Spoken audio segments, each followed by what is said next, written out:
아버지 하나님,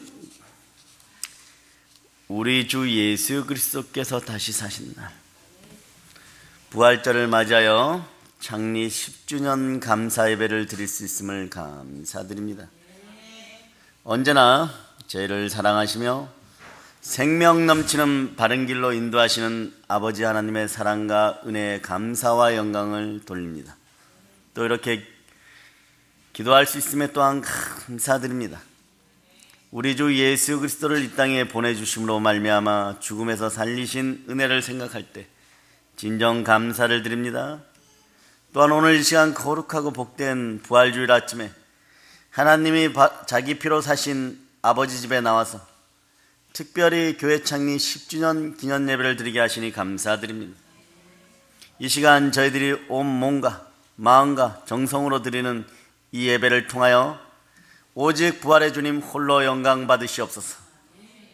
이곳에 주님의 몸된 교회를 허락하셔서 지난 10년간 변함없이 인도하여 주시고 세상적인 고난과 폭풍 같은 역경 속에서도 충만하고 풍성하고 건강한 성령의 교회로 지켜주심에 감사드립니다. 아버지 하나님의 크신 뜻이 있어서 이곳에 사랑의 능력교회와 다니엘 국제기도성전을 허락하심에 감사드립니다. 오직 하나님 아버지께 영광을 돌리는 성전 되었음에 또한 감사드립니다. 십자가의 보혈, 부활의 복음으로 서로 사랑하고 나라를 살리고 민족을 섬기고 세계 열방을 성령 충만하여 점령하는 귀하게 쓰임받는 교회 되게 하심에 다시 한번 감사드립니다. 모든 성도의 삶이 영적으로나 육적으로나 날마다 향상되고 성도들 한 사람 한 사람이 예수님의 제자로서 부활의 증인으로서 교회 안에서와 교회 밖에서 동일한 모습으로 쓰임을 받음을 또한 감사드립니다. 이 지역뿐만 아니라 이 나라 전 세계의 많은 영혼이 우리 교회를 통하여 구원을 받고 영생의 길을 함께 가시게 하심에 또한 감사드립니다. 절대적인 예수에 대한 충성으로 나아갈 수 있음에 또한 감사드립니다. 부활의 주님의 은총이 늘 가득한 교회 되게 하시니 또한 감사드립니다. 성령님의 충만한 축복이 함께하는 교회 되게 하심에 또한 감사드립니다. 찬송과 영광과 감사와 능력이 부활하신 귀하신 우리 주 예수 그리스도께 함께하기를 송축하며 감사하며 기도드립니다. 아멘. 부활!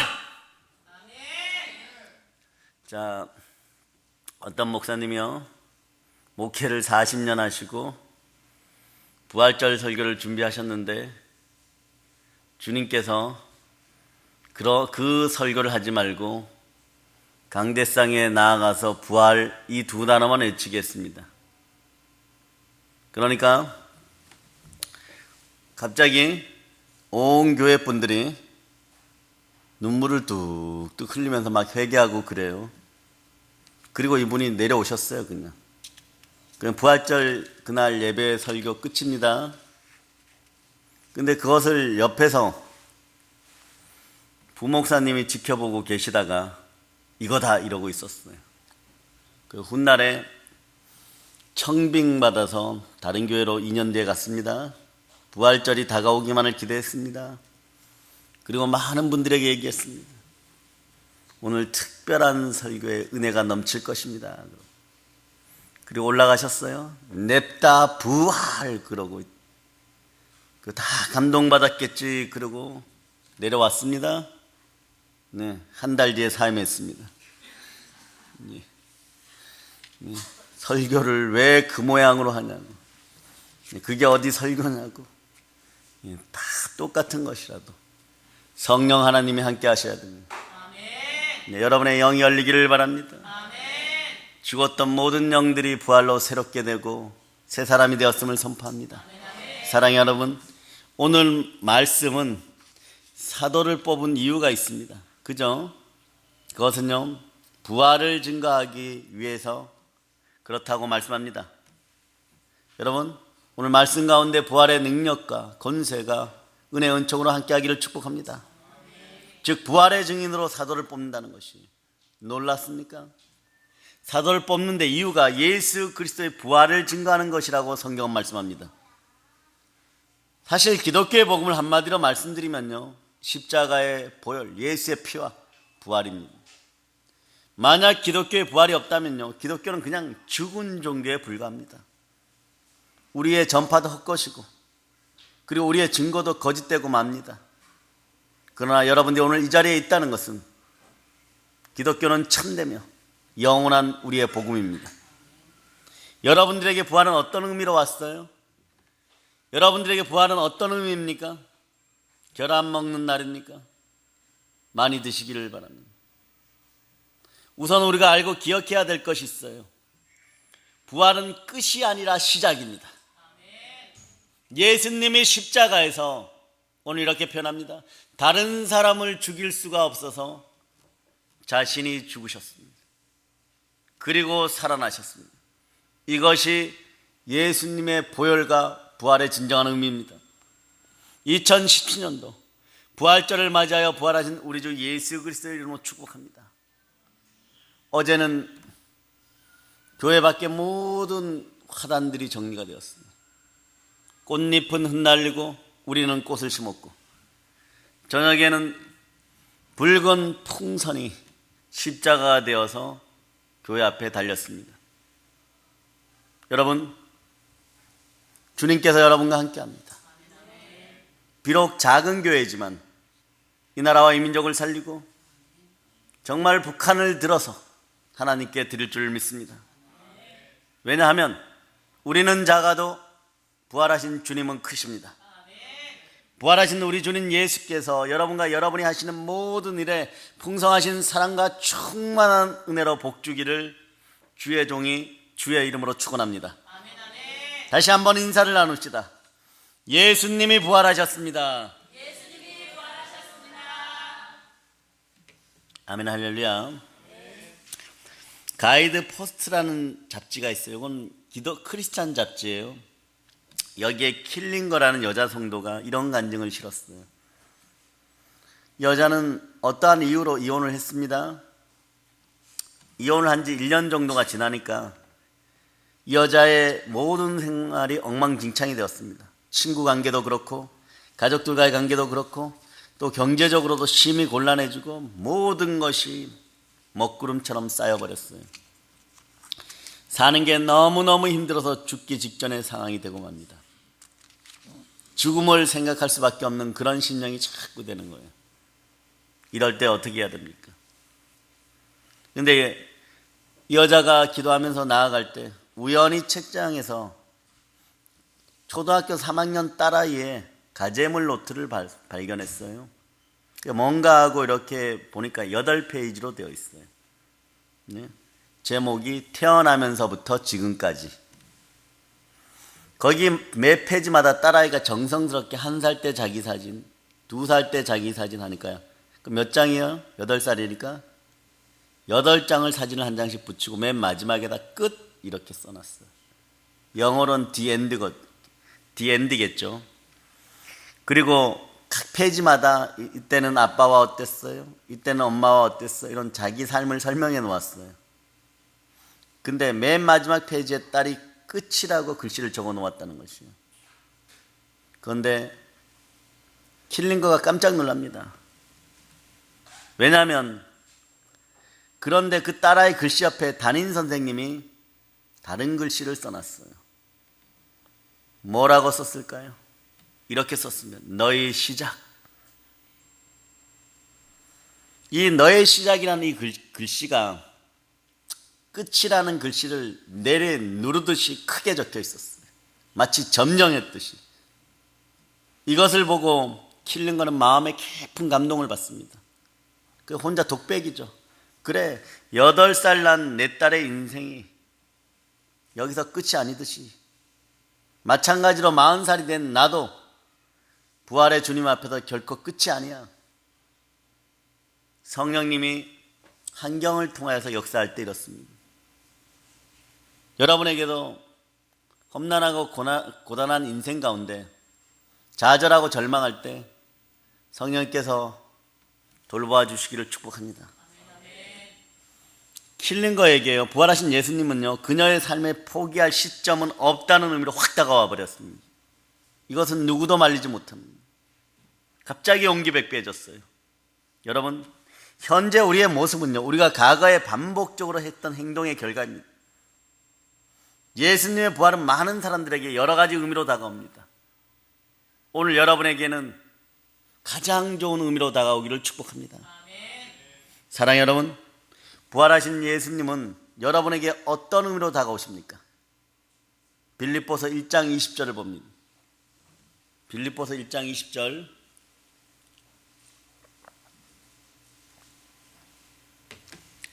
자, 찾으셨죠? 자, 여러분이 합독합니다.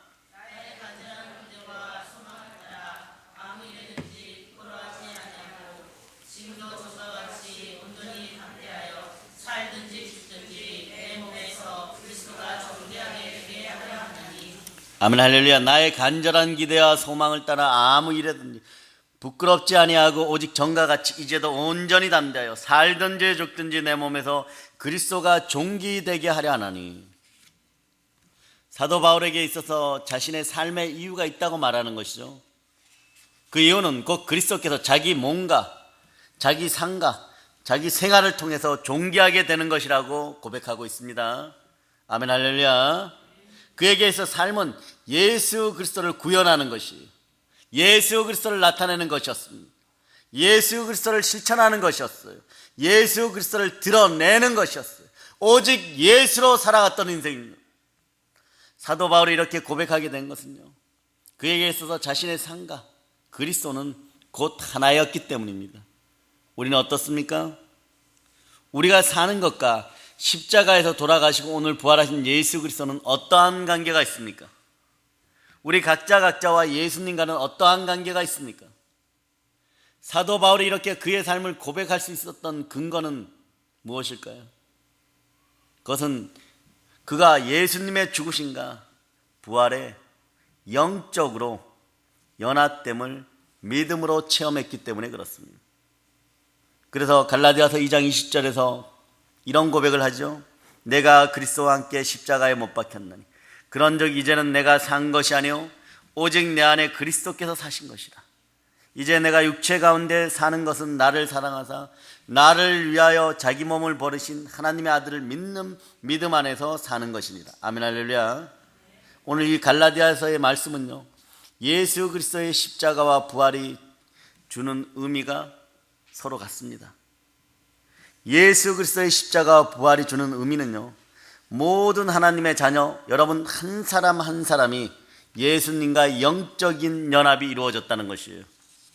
마치 포도나무와 가지처럼 서로 하나로 연결되었다는 것입니다. 살아계신 주님과 여러분은 연결되었습니다. 우리가 믿거나 말거나 이것은 사실입니다. 우리가 믿음으로 고백하면요, 무엇을요? 내가 그리스도께서 십자가에 못 박히실 때 나도 함께 못 박혀 죽었다. 그리고 예수님께서 부활하실 때 나도 함께 부활하였다. 이렇게 인정하고 고백하면 놀라운 일이 벌어집니다. 예수님께서 부활하실 때 나도 함께 부활하였다. 그럴 때요, 이제는 내가 산 것이 아니요 오직 내 안에 그리스도께서 사신 것입니다라는 이 사실이 여러분의 것이 됩니다. 우리의 것이 됩니다. 이것이 바로 예수님의 십자가와 부활이 우리 각자에게 주는 축복입니다. 여러분들은 예수 그리스도와 하나 되었습니다. 또 로마서 14장 9절은 이렇게 말씀하시죠. 예수 그리스도께서는 죽은 자의 주님도 되시고 산 자의 주님도 되시기 위해서 죽으셨다가 다시 살아나셨습니다. 그러므로 우리는 축복받은 인생이에요. 왜냐하면 부활하신 예수님, 살아계신 주님은 언제나 우리와 함께합니다. 주 하나님이 함께하는 사람, 살아계신 주님이 주인인 사람은요, 축복의 사람입니다. 평안과 위로와 보호가 함께합니다. 그러므로 그리스도의 사람, 그리스도인들의 삶은요, 곧 예수 그리스도의 확장인 것이에요. 우리는 교회의 몸 되신 그리스도의 지체입니다. 우리는 모든 것의 전부이신 예수 그리스도의 일부분입니다. 우리는 만왕의 왕이신 예수 그리스도의 대사입니다. 만왕의 왕이신 예수님을 왕으로 섬기는 하나님의 자녀는 훗날에 저 천국에서 왕들입니다. 만왕의 왕이신 예수님을 왕으로 섬기는 왕들입니다. 여러분들은 이 사실을 아시기를 바랍니다. 여러분의 이름은 천하보다 귀합니다. 자, 빌립보서 1장 21절을 여러분들이 합독하십니다.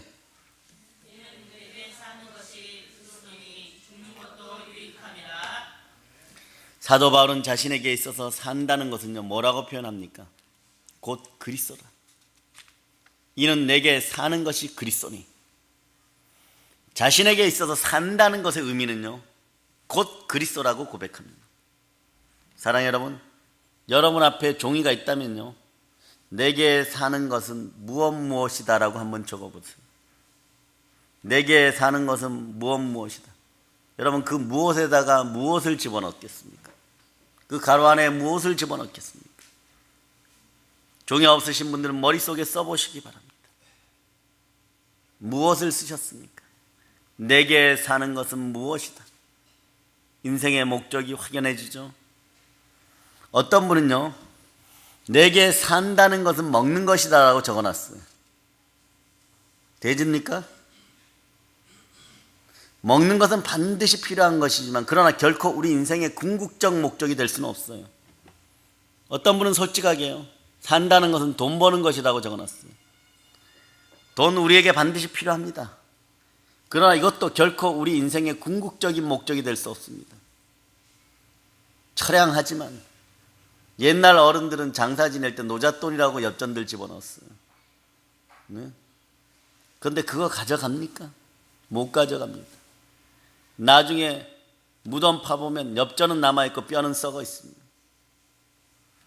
어떤 분들은요, 산다는 것은 일을 하는 것이다 이렇게 또 적어 놓았더라고요. 마치 일 중독에 걸린 사람들처럼 말입니다. 그분들에게 있어 산다는 것은 일하는 것입니다. 요 밑에 노인정의 어르신 고추 농사 짓죠. 작년에 이렇게 대화를 하는데 너무 힘들게 고추 농사 짓는 거예요. 그 일을 너무 열심히 하시니까 새카마시고 키도 작은 분이, 네? 어제도 이랬다 그렇고 노인정 오기 전에도 이랬다. 늘 보면 소주 한잔 하시죠. 좀 쉬세요. 쉴 수 없어. 언제 쉬실 수 있어요? 그분이 표현했어요. 죽으면 끝나겠지. 어떤 분들은 산다는 것은요, 또 사랑하는 것이라고 생각할 수도 있습니다. 어떤 분들은 산다는 것은 배우는 것이다 이렇게 생각하는 분들도 있을 거예요. 맞는 말입니다. 그러나 부분적으로요. 우리 일반 교인들은 뭐라고 많이 썼을까요? 많은 그리스도인들이 산다는 것은 섬기는 것이다 이렇게 썼습니다. 또 혹은요, 산다는 것은 하나님께 영광을 돌리는 것이다 이렇게 많이 썼습니다. 그런데 사도 바울은 산다는 것은 그리스도이다 이렇게 고백합니다. 예수 그리스도의 십자가 부활이 우리에게 주시는 의미는 바로 우리의 삶이 곧 그리스도라는 것이, 곧 그리스도라는 사실입니다. 할렐루야. 사도 바울이 내게 사는 것은 그리스도니라고 고백했을 때 그는 또한 내게 죽는 것도 유익이다라고 이렇게 고백할 수 있는 거예요. 바울에게 있어서 죽는 것은 손실이 아니라 이득이었습니다. 어떤 분들에게 있어서 그렇죠, 죽음이라는 것은요, 여러분 어떻습니까? 절대로 오지 않을 것 같은 분들도 있습니다. 네? 나이 8, 90이 되어도 그럽니다. 아직도 까딱 없어. 까딱 없긴요. 3일 뒤에 문상 가야 됩니다. 어떤 분들은 죽음이란 절대로 일어나서 안 될 것이라고 생각하는 분들도 있어요. 그래 개똥밭에 굴러서 저승보다는 이승이 낫다고. 어떤 분들은 죽음이란 막대한 손실이라고 생각하는 분들도 있습니다. 산만큼 높이 쌓아놔도 가져가지를 못합니다. 그런데 사도 바울은 이렇게 고백합니다. 내게 있어 죽는 것은 이득이다. 왜 그럴까요? 그는 예수 그리스도의 십자가와 부활을 통하여 주님과 연합되어 있기 때문입니다. 여러분들도 연합되어 있습니다. 그는 사나 죽으나 예수님과 함께 있음을 믿고 있었습니다. 다윗 왕에게 하나님이 복을 주실 때 주의 능력을 주고 주의 건세를 주고 즉 주의 힘을 줬어요. 그럴 때 100번 전쟁하면 100번 다 이깁니다. 그런데 마지막에 주신 마음이 주의 마음이에요. 여러분들의 마음도 예수님과 하나로 연결되어 있고 여러분들의 영의 소유주는 창조주 하나님 우리 주 예수 그리스도십니다. 그분과 하나로 포도나무와 가지처럼 연결되어 있어요. 우리가 부활절 아침에 분명히 해야 하는 믿음이 바로 이것이에요. 우리가 예수님의 부활을 믿고 있다면 이제 우리에게 있어서 죽음은 이미 극복된 문제입니다. 그래 여러분 현실적인 삶에서도 죽어있는 부분들이 오늘 부활할 것을 믿습니다. 죽음은 우리가 이 불완전한 세상에서 완전한 세상으로 가는 잠깐의 잠일 뿐이에요. 죽음은 우리가 이 불완전한 몸을 벗고 영광스럽고 완전한 부활의 몸을 입기 위해 지나가는 짧은 과정입니다. 그래서 영원한 존재인 여러분들이 지구라는 인생학교에 육신을 입고 잠깐 와서 수업받고 돌아갑니다. 아멘 할렐루야. 아멘 할렐루야. 시험 과목이 성경 보기, 기도하기, 전도하기, 시련 고난 견디기, 즐기기, 항상 기뻐하기, 네? 범사에 감사하기, 쉬지 말고 기도하기 뭐 이런 것이에요. 예수님은 남을 죽일 수 없어서 자신이 죽었습니다. 아버지 하나님의 대적 원수마저도 죽일 수 없기에 사랑하여서 마귀의 자식 되었던 우리를 하나님 아버지께로 돌린 그는 그리스도십니다. 늘 그리스도가 함께하는 여러분 되시기를 바랍니다. 그분이 여러분에게 영생을 보장하셨습니다. 그렇기 때문에 우리 주님 예수 그리스도로 인하여 사단과 죄와 죽음과 지옥의 권세가 영원히 굴복한 것, 이것은요 사망이 사망해버린 것입니다. 죽음이 죽어버린 것이, 이것이 부활입니다. 그래서 히브리서 2장에서 이렇게 얘기하죠. 자녀들은 다 같이 피와 살을 가지고 있으므로 예수께서도 그들과 같은 피와 살을 가지고 오셨다가 죽으심으로 죽음의 세력을 잡은 곧 사단을 멸망시키시고 한평생 죽음의 공포에 쌓여 살던 사람들을 해방시켜 주셨습니다. 아멘 할렐루야. 이제 영원한 생명이 우리에게 있는 것이에요. 이것이 우리가 가지고 있는 부활의 의미입니다. 부활신앙의 의미인 것이에요. 부활신앙으로 살기를 축복합니다. 너에게 물질이 소중하느냐? 아내가 소중하냐? 자식이 소중하냐? 가장 행복하고 가장 좋아야 될 때 우리 육신이 그토록 바라던 일들이 벌어졌을 때 하나님 요구합니다. 너희 아들 이삭을 번제단에 드려라. 그것을 바라보고 나아갈 수 있는 승리를 예견하고 다시 삶을 예견하고 온갖 절망 속에서도 이길 것이라고 믿고 나가는 것이 부활신앙입니다. 그럴 때 수양을 준비합니다. 우리의 눈에는 보이지 않아도 이쪽 산 등성이에서 그 사랑하는 아들 이삭에게 번제단에 쓸 뗄나무를 들고 짊어지고 올라가게 할 때 하나님은 이쪽에서 수양을 준비시켜서 가장 좋은 녀석으로 준비시켜서 올려보내고 있는 것이에요. 여러분의 인생에 보이지 않는 부분이 영적으로 열릴 수 있음을 축복합니다. 그래서 부활신앙으로 살기를 축복합니다. 부활신앙은 단지 죽음 이후의 삶에만 영향을 끼치는 것 절대로 아닙니다. 지금 이 현실에서도 부활신앙은 절대적으로 필요합니다. 여러분에게 이미 작용되어 있습니다. 일본에서 손꼽히는 기업 가네보라는 제약회사가 있어요. 이 회사 최고 경영자는요 미타니 야스토 회장입니다. 일본에서 기독교인이 된다는 것은 참 특별한 일입니다. 그는 예수님을 만나서 부활신앙으로 인생이 역전된 사람이에요. 그는 그 회사에서 인사과장으로 일하고 있었습니다. 그러면 회사에서 항상 성경을 읽고 기도하고 열심히 신앙생활을 했습니다. 이러기 쉽지 않은데 그러고 살았어요. 그런데 이 사실이 회사의 윗사람들한테 보고되어졌어요. 누군가 찔렀겠죠. 회사 안에서는요 신앙생활 하지 말라는 지시가 내려졌어요. 그래서 사람은요 주님 앞에 쓰임받기 위해서는 세 가지 힘을 버려야 돼. 세 가지 마음을 버려야 돼. 네? 이기심, 자존심, 반항심. 네? 여기 이기심에 경쟁심이 들어갑니다. 그런데 그런 일로 말미암아서 이 미타니는요 회사에서 쫓겨날지도 모른다는 두려움을 갖게 되었어요. 결국 그 두려움 때문에 아직 일이 벌어지지도 않았는데 상사에게 찾아가서 당당하게 얘기한다. 신앙을 포기하겠습니다. 그런데 그때 마음속에서 주님의 음성이 들립니다. 너가 나를 배신하였구나. 너가 나를 배반하는구나.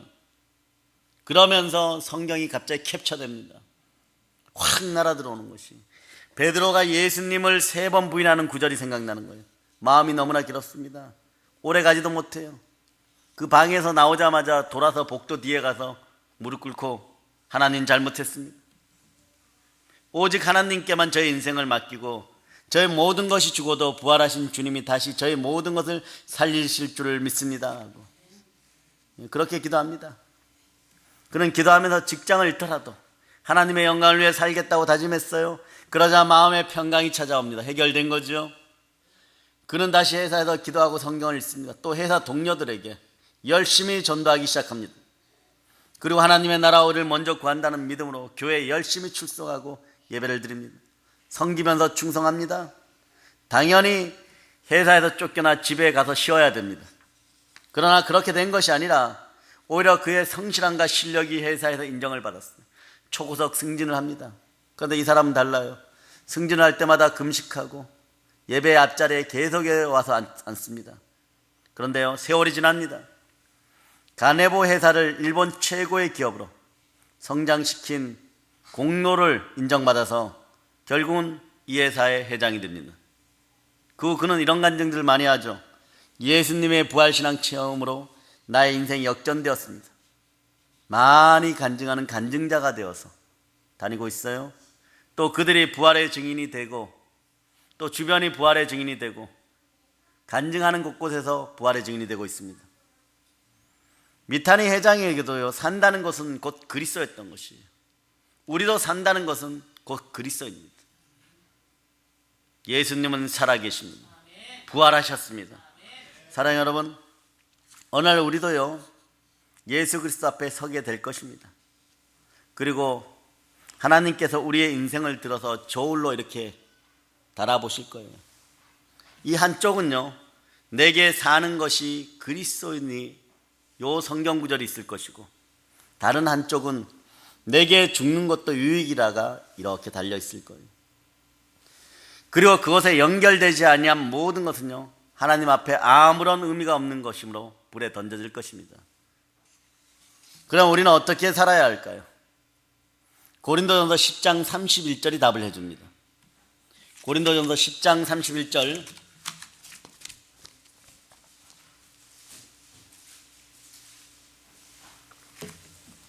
자, 고린도전서 10장 31절 여러분들이 합독하십니다.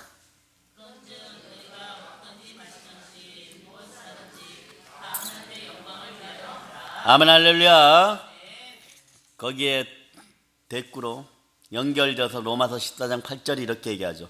우리가 살아도 주를 위하여 살고 죽어도 주를 위하여 죽나니 그러므로 사나 죽으나 우리가 주의 것이로다. 성경 말씀이 여러분의 것이 되기를 축복합니다. 사랑하는 여러분, 예수님과 함께 십자가에 못 박히고 함께 부활하심으로 예수님과의 영적인 연합이 이루어진 하나의 지체임이 믿어지시기를 바랍니다. 그리고 그리스도를 드러내는 저와 여러분 되시기를 축원합니다. 어디까지요? 땅끝까지. 열방을 점령하는 여러분이 되시기를 바랍니다. 우리 각자에게, 여러분 한 분 한 분에게 곧 내게 산다는 것은 그리스도이다라는 고백이 나오기를 축복합니다. 또한 우리의 고백이 되었을 때 부활하신 예수님이 여러분 머리에 안수하기를 축복합니다. 이제 성령 충만하여서 창립 10주년입니다. 새로운 역사가 시작됩니다. 성령 충만하여서 부활을 땅까지 전하는 사랑의 능력교회 성도들 다 되심을 예수 그리스도 이름으로 축복합니다. 축복합니다. 축복합니다. 모든 걸 보혈로 인칩니다. 아멘.